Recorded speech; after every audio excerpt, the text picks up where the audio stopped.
Okay, here's one where I have to do a little bit more than usual whenever it's from this angle. Since I didn't have white over here on this side, I'm always going to have like part of this shelving rack over here on the left on this type of angle. So, and also it's going to show more of the stuff I don't want to show. So after I apply my Lightroom settings from the previous photos, as long as the exposure information hasn't changed significantly, they should look good. I'm going to use a spot removal tool to remove this outlet here, and then I'm going to use it again to remove this duct tape here along the side. And then over here, I'm going to use it again to remove this duct tape. I mean, I realize I could go into Photoshop and do a much better job of this, but this is a pretty decent way of removing it. It's going to create a blur there, and in the end it won't matter as far as how it looks after we crop it.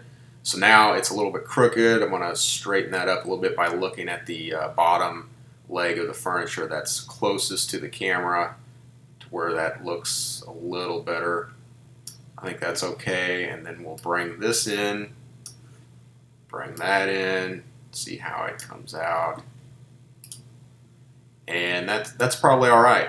It's not 100% perfect because, look, I mean, doing the circle, we leave that. If you wanted to clean that up real quick, you definitely could.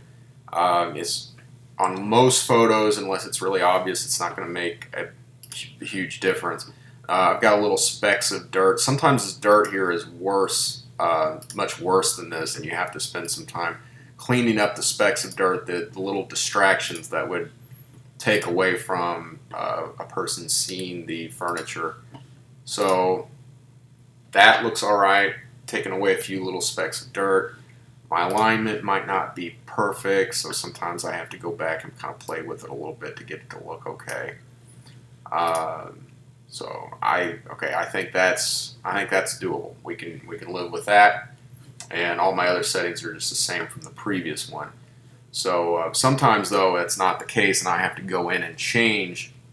I have to create new settings for different views because the exposure information has changed, or what I'm trying to show changes. And as long as you can adjust exposure, whites, and black point as much as you can to show things, make it look better, as long as it doesn't fundamentally change the color of the piece to where something looks too light or too dark compared to the original exposure. So that's that part of the video, and I'll see you in the next one.